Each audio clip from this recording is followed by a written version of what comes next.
இன்றைக்கி பார்க்க போகிறது வேர்க்கடலை சட்னி. அதுக்கு தேவையான பொருள்கள் இப்போ பார்க்கலாம். வேர்க்கடலை 1 கப், தேங்காய் ஒரு 50 கிராம் தேங்காய், பச்சை மிளகாய், புளி, பூண்டு, உப்பு, கடுகு, தாளிக்கு எண்ணெய், கருவேப்பிலை, காஞ்ச மிளகாய். காஞ்ச மிளகாய் தேவையாக இருக்கிறவங்க காஞ்ச மிளகாய் போட்டுக்கலாம், பச்சை மிளகாய் சாப்பிட்றவங்க பச்சை மிளகாய் போட்டுக்கலாம். இப்போ சட்னிக்கு தேவையான பொருள்கள் அனைத்தையும் பார்த்தீங்க. இப்போ இது அத்தனை அனைத்தையும் மிக்சியில் போட்டு அரைக்க போகிறோம். இப்போ வேர்க்கடலை சட்னிக்கு அரைக்க தேவையான பொருள்கள் பார்த்தோம். இப்போ அந்த சட்னி அரைக்க போகிறோம். முதல்ல தேங்காய் கொஞ்சம் போட்டுக்கலாம். தேங்காய் நிறைய யூஸ் பண்ணுறவங்க தேங்காய் நிறைய போட்டுக்கலாம். தேங்காய் தேவையில்லை, கொஞ்சமாக போட்டால் போதும்னு நினைக்கிறவங்க கொஞ்சமாக யூஸ் பண்ணிக்கலாம். தேங்காய் அவங்க விருப்பத்துக்கு தகுந்த மாதிரி தான். இப்போ இதில் நான் காஞ்ச மிளகா பச்சை மிளகா போடுறேன்.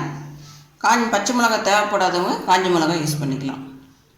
பச்சை மிளகா 4, பூண்டு பல் ஒரு 4, புளி ஒரு தொக்கு. சும்மா ஒரு தொக்கு போட்டால் போதும், இல்லை ரொம்ப புளிப்பாக இருக்கும். ஓகே, இது அனைத்து போட்டு மிக்சியில் ஒரு அடி அடிச்சுக்கணும். இதுக்கு தேவையான உப்பு,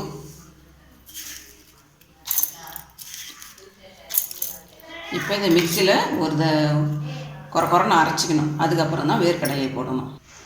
தேங்காவை இப்போ பாதி குறைன்னு அரைச்சி எடுத்துக்கோங்க. அரைச்சி எடுத்துக்கினால இப்போ கல்லில் போட்டுக்கணும், வேர்க்கடலையை போட்டுக்கலாம்.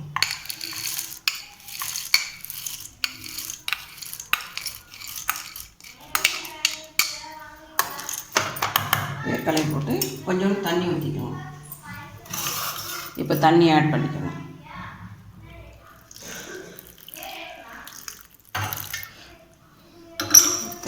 தண்ணி ஆட் பண்ணி மறுபடியும் மிக்சியில் வச்சு அரைச்சிக்கணும். இப்போ வேர்க்கடலை போட்டு தண்ணி ஊற்றிட்டு போனோம். இப்போ நல்லா நைஸாக அரைச்சிட்டோம். இப்போ தண்ணி பத்தலாம் திருப்பி கொஞ்சம் ஆட் பண்ணி இந்த பதத்துக்கு அரைச்சிக்கலாம். தண்ணி நிறைய தேவைப்படுறவங்க இன்னும் கொஞ்சம் கூட தண்ணி ஊற்றிக்கலாம். சில பேர் கெட்டியாக சாப்பிட விரும்புவாங்க, சில பேர் தண்ணியாக சாப்பிடுவாங்க. அதனால் தண்ணி இன்னும் கொஞ்சம் கூட ஆட் பண்ணிக்கலாம். அவங்க விருப்பத்துக்கு தகுந்த மாதிரி செஞ்சுக்கலாம். இப்போ இதை தாளிக்கலாம். இப்போ தாளிக்கிறதுக்கு தேவையான ஒரு டீஸ்பூன் எண்ணெய் ஊற்றிக்கலாம். இது செக்கெண்ணெய், களைக்கொட்டை எண்ணெய். இது சாப்பிட்டா உடம்பு நல்லது, அதனால் குழந்தைங்களுக்கு இது கண்டிப்பாக கொடுக்கணும். இப்போ எண்ணெய் காஞ்ச உடனே கடுகு,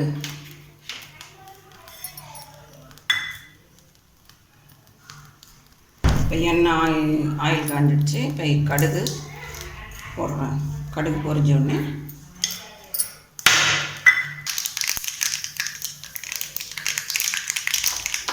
கடுகு பொரிஞ்சிச்சு.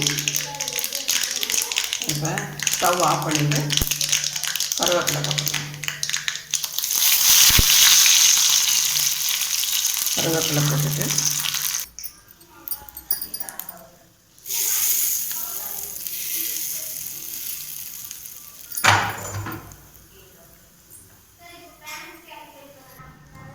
வேர்க்கடலை சட்னி ரெடி. இப்போ இதை நீங்களும் ட்ரை பண்ணி பாருங்கள். வேர்க்கடலை சட்னி நல்ல ருசியான வேர்க்கடலை சட்னி ரெடி. இது இட்லிக்கு, ஆப்பத்துக்கு, தோசைக்கு, ராகி தோசைக்கு, சப்பாத்திக்கு எல்லாத்துக்குமே நல்லாயிருக்கும்.